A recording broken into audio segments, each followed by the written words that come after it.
La prostate est une glande masculine qui est indispensable à la fertilité.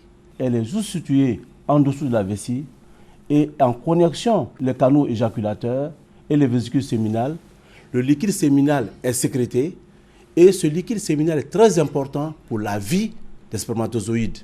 Et c'est la prostate, lors de l'éjaculation, lors de l'orgasme, qui se contracte et projette le sperme dans l'urètre. En effet, avant 30 ans, la prostate d'un homme a se comporter sexuellement et ne pose généralement pas de problème.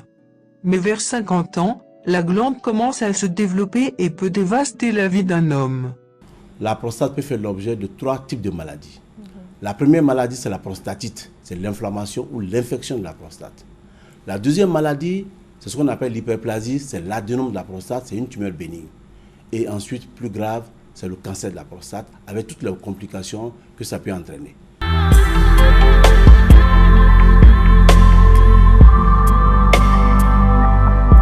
Au début de la maladie, il arrive que l'homme ait de la difficulté à uriner.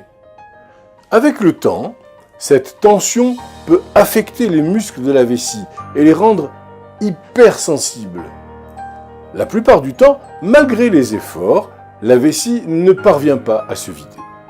L'envie d'uriner devient de plus en plus fréquente, ce qui s'avère particulièrement gênant, en particulier la nuit. Les autres symptômes sont les suivants. Un besoin urgent d'uriner, un délai entre le commencement de la miction et l'écoulement de l'urine, un flux urinaire faible ou interrompu, ou la persistance d'un filet d'urine après la miction. Également, on trouvera la sensation d'une vessie jamais vide après miction. Il existe également une douleur dans le bas du dos parfois, voire dans le bassin ou le haut des cuisses. Une vessie qui ne se vide pas correctement est un facteur d'infection des voies urinaires. Certains hommes ont des calculs urinaires ou des infections à répétition. Lorsqu'un homme se plaint de troubles urinaires, sa première pensée ne doit pas être « oulala, j'ai un cancer dans la prostate qui est en train de se développer ». Non, c'est simplement l'adénome qui probablement est en phase un peu inflammatoire ou peu importe. Et donc, c'est une pathologie bénigne, non tumorale de la prostate. L'inflammation de la prostate est une affection inflammatoire qui touche plus de la moitié des hommes adultes et qui présente des symptômes très reconnaissables, difficulté à uriner, miction douloureuse ou urine avec du sang entre autres. L'hyperplasie bénigne de la prostate ou prostate enflammée est le trouble le plus fréquent de la prostate et le diagnostic le plus courant des urologues chez les hommes âgés de 45 à 74 ans. Plus de la moitié des hommes dans la soixantaine et 90% des hommes dans les 70 et 80 ans présentent certains des symptômes de l'HBP.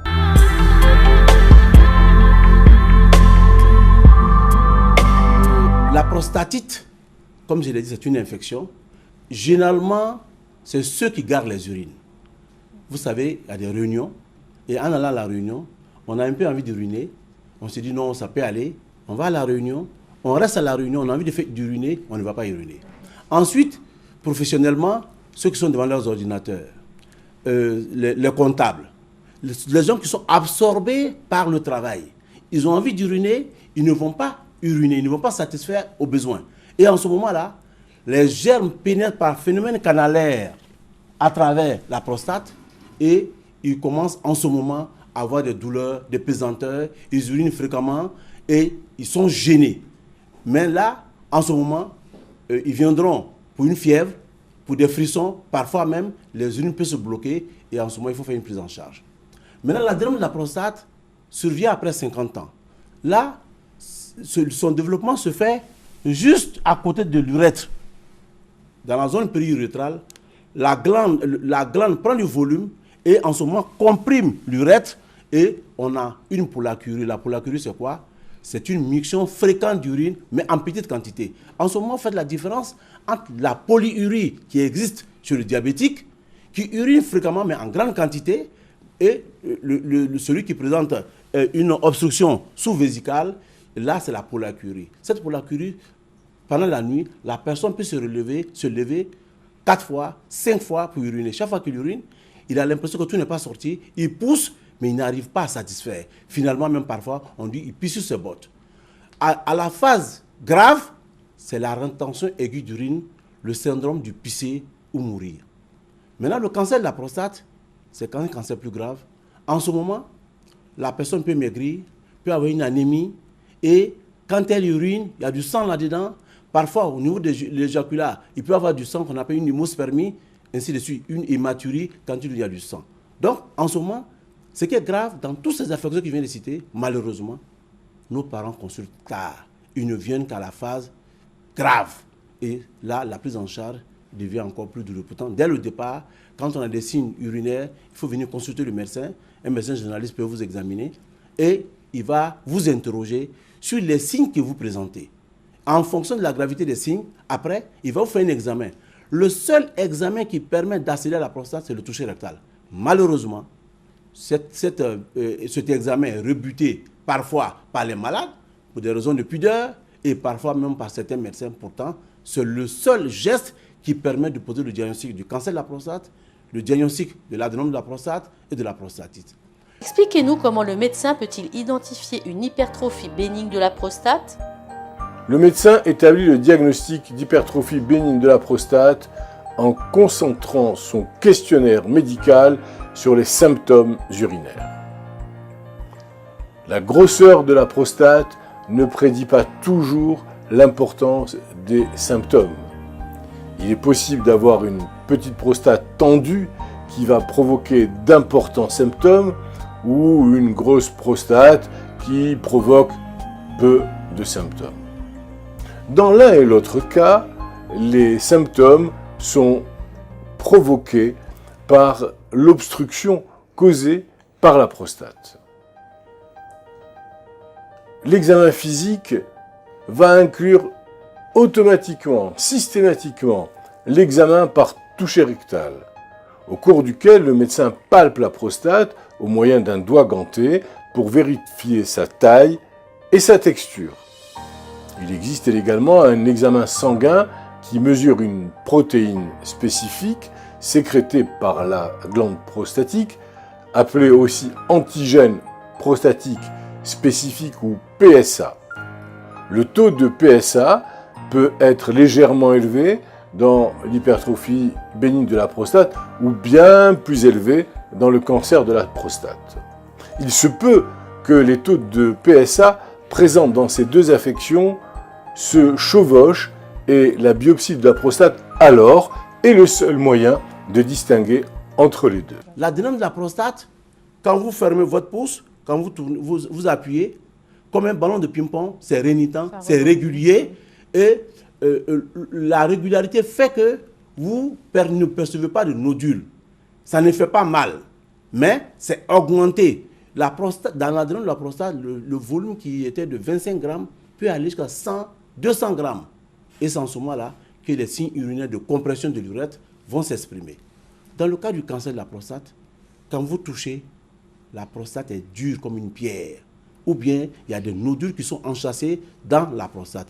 À partir de ce moment, le médecin va encore pousser ses examens en faisant une échographie, qui peut être une échographie suspicieuse ou transrectale, et faire aussi un dosage de PSA. Le PSA, c'est un antigène spécifique prostatique qui est sécrété par la prostate, et ce taux ne doit pas excéder 4 nanogrammes.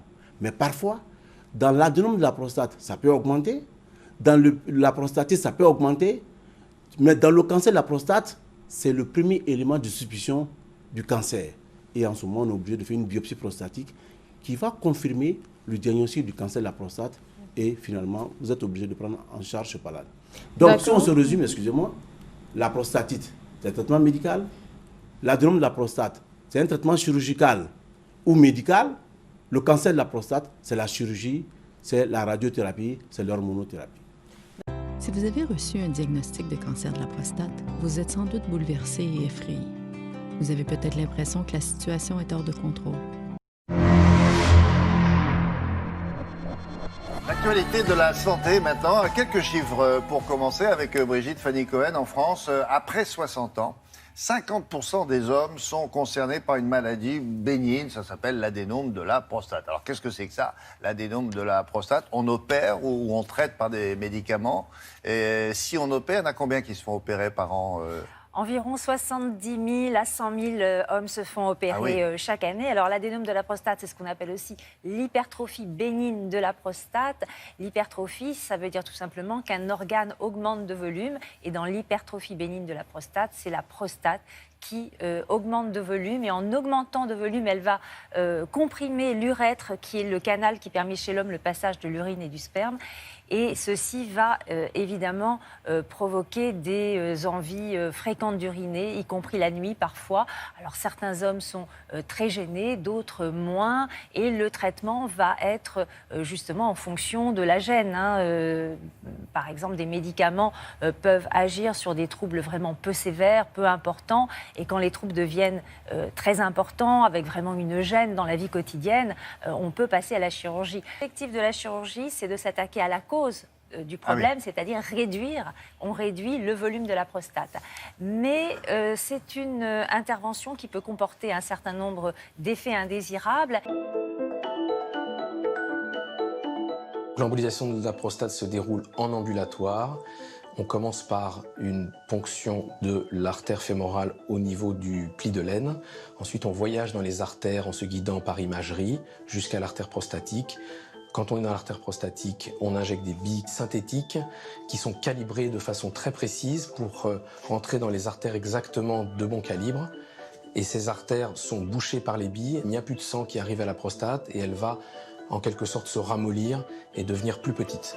C'est une technique qui est moins invasive, qui donne moins de complications. La complication qui disparaît avec l'embolisation, qui est très fréquente avec la chirurgie, c'est l'éjaculation rétrograde, c'est-à-dire le fait que le patient éjacule non pas vers l'extérieur, mais à l'intérieur de la vessie, ce qui pose des problèmes de fertilité et des problèmes de qualité de sexualité.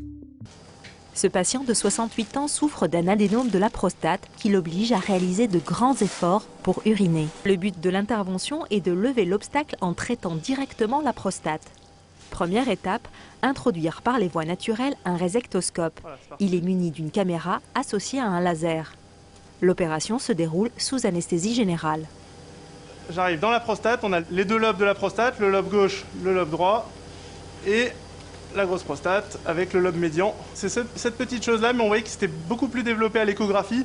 Donc là, on a une vraie vessie de lutte avec les trabécules, là, sont toutes les stries là qu'on voit qui n'ont pas lieu d'être normalement. Et il y a un autre signe de lutte, c'est une hernie en fait de la vessie. À force de pousser, il y a de la muqueuse qui passe à travers le muscle vésical.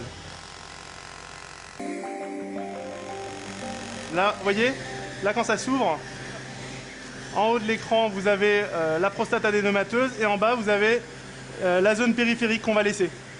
Voilà, on y est presque. Voilà, le lobe médian, il est parti là. Voilà, donc là, il y a le deuxième lobe qui est tombé. La prostate, elle est quasiment tombée. Grâce à l'action de petites lames, ce nouvel instrument découpe les morceaux de la prostate et aspire tous les petits fragments.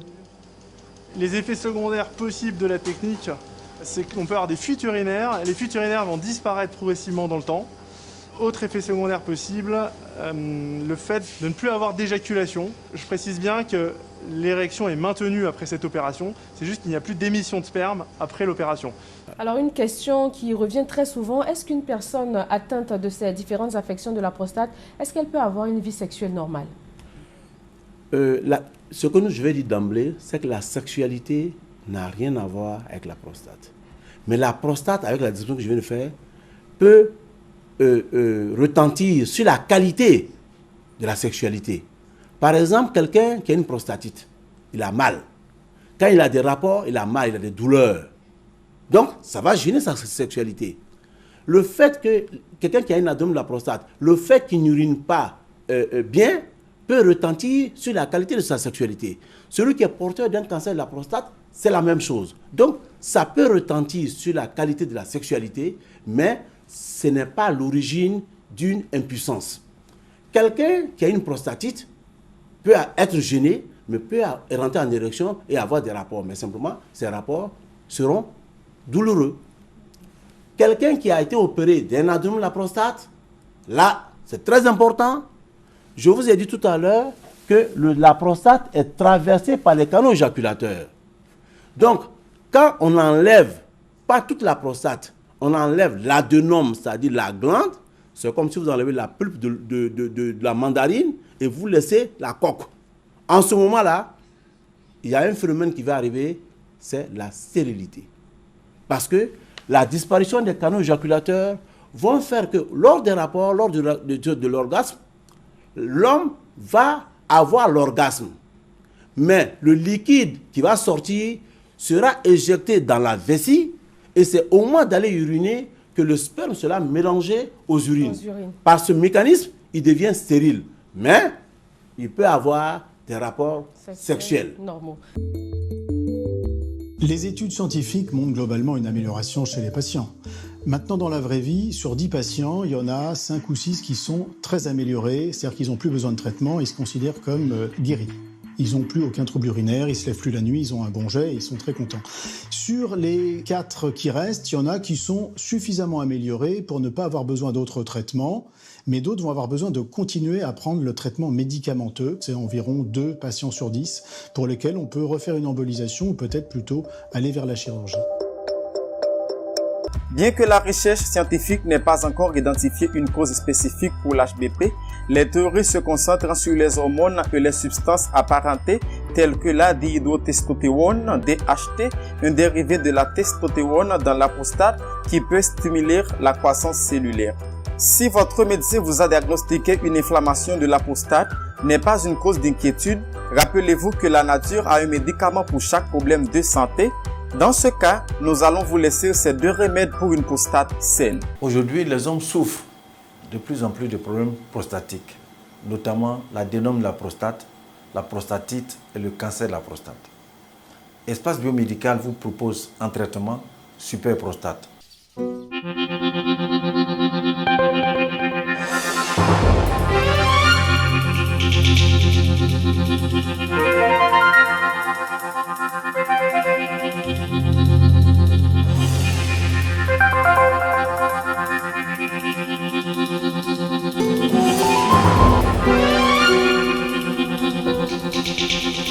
Super Prostate est un produit 100% bio composé de 34 ingrédients naturels. Super Prostate réduit la taille de la prostate enflammée et corrige les difficultés urinaires et les mictions nocturnes fréquentes. Avec Super Prostate, mettez-vous à l'abri des problèmes prostatiques.